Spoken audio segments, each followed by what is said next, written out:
Mesdames et messieurs, bienvenue dans l'invité du jour. La vente massive des terres agricoles en Afrique à des multinationales et même à des États comme la Chine aura des conséquences dramatiques pour le continent africain.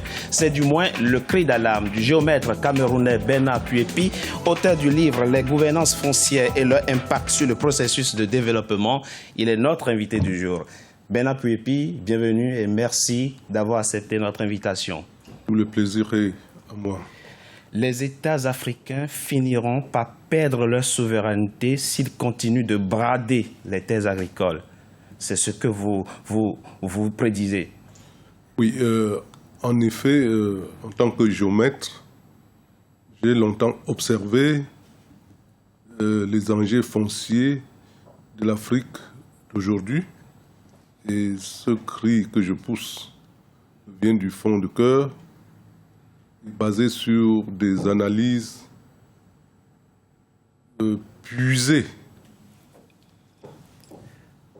dans la pratique de tous les jours. Quelle est aujourd'hui l'ampleur du phénomène? Est-ce que effectivement les terres agricoles sont bradées en Afrique aujourd'hui? Les terres agricoles sont bradées en Afrique et ce n'est pas une invention du géomètre Puepi. De nombreuses publications des organismes de défense de l'agriculture paysanne comme le grain, comme l'Oxfam, dénoncent à longueur de journée les pratiques des agro-business. Des agro-industriels. Effectivement, ce livre, c'est un condensé d'analyses et d'études sur la question foncière, sur la problématique foncière dans de nombreux pays en Afrique au sud du Sahara. Oui. Et l'un des éléments concrets de ce livre, c'est qu'aujourd'hui, par exemple, l'Afrique importe du riz alors que des Chinois cultivent du riz en Afrique pour la Chine. Oui, effectivement, ce n'est pas seulement la Chine. On trouve des endroits... Oui. Bon, on trouve des pays au Soudan, les deux Soudans d'ailleurs, ou des pays comme le Qatar, l'Arabie Saoudite. Qui exploitent aujourd'hui nos terres sur le continent. Viennent soit louer, soit acheter des terres pour exploiter. Et quelquefois même, ils importent les travailleurs. Ils viennent de chez eux avec des travailleurs qui doivent travailler dans ces plantations et la production est tout simplement exportée. Alors, vous dénoncez des choses tout à fait dramatiques dans cet ouvrage fort bien écrit. C'est que parfois des pans entiers de forêts sont vendus avec des villages où finalement les propriétaires terriens se retrouvent finalement sans rien. Et ça s'explique. Et chassés de leurs terres. Et ça s'explique parce que, en fait, c'est des opérations qui sont entourés de beaucoup d'opacité. Il me semble qu'il existe des démarcheurs nationaux et internationaux qui entrent en contact avec les fonds d'investissement et ceux qui veulent acheter des terres en Afrique, qui viennent et de façon technocratique, c'est dans des bureaux ministériels, qu'on négocie, on dit on peut vous accorder 40 000 hectares sans avoir pris soin. Bon, quelquefois, des sommaires photographies aériennes peuvent désigner la zone. Et ces terres qui sont vendues, ce sont des domaines publics, ce sont des terres qui appartiennent à l'État ou à des personnes privées qui sont chassées par la suite?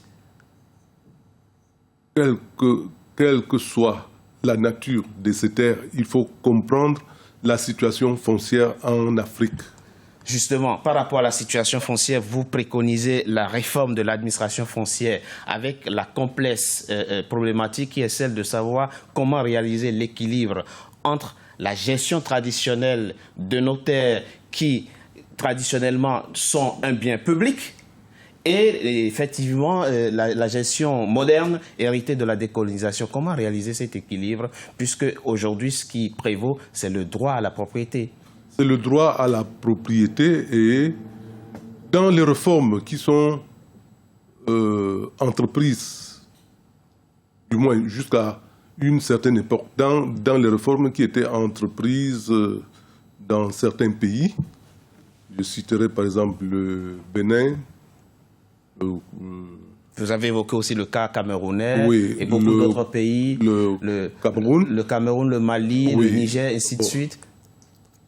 Juste après les indépendances, comme la loi prédominante, c'était la loi des puissances colonisatrices. La loi coloniale, bien sûr. Juste après les indépendances, les États ont essayé de trouver un équilibre entre nos pratiques antérieures et le droit moderne. Et là, que faut-il faire tout de suite pour arrêter effectivement ce drame, puisque c'est un drame. Il y a beaucoup d'Africains, notamment en milieu rural, qui subissent aujourd'hui les méfaits de cette pratique foncière. Pour arrêter, d'abord, c'est la transparence dans la gouvernance en général qui peut arrêter le phénomène. Parce que les réformes foncières telles qu'elles se font dans beaucoup de pays, c'est de façon très bureaucratique. Donc il faut des fonctionnaires se réunissent, convoquent quelques réunions, quelques notables, et on dit désormais ça va se passer comme ça. Les textes sont apparemment très beaux, mais l'application sur le terrain n'a absolument rien à voir avec les textes. Donc ce qui est en cause, ce n'est pas le dispositif législatif qui existe déjà, juridique qui existe déjà, mais c'est la pratique. C'est la pratique que vous dénoncez justement. Les deux. Les deux. Les dispositifs réglementaires bien sûr. Et législatifs tels qu'ils existent à l'heure actuelle, c'est des tendances à créer des gens sans terre bientôt. Et c'est très bien justement ce que vous dénoncez dans ce livre, les gouvernances foncières et leur impact sur le processus de développement. Un véritable cri d'alarme que vous lancez à l'endroit de nos gouvernements s'ils veulent que l'Afrique maintienne sa souveraineté. Merci, M. Puepi, d'avoir été notre invité du jour. Je rappelle que vous êtes géomètre camerounais et que vous avez déjà travaillé au ministère de l'Urbanisme et de l'Habitat. Merci. Et je souhaite que ce cri soit entendu. Je vous remercie aussi. On l'espère aussi. Merci à vous. Mesdames et messieurs, c'était l'invité du jour. Merci d'avoir été en notre compagnie. Restez sur Africa 24 pour la suite de nos programmes.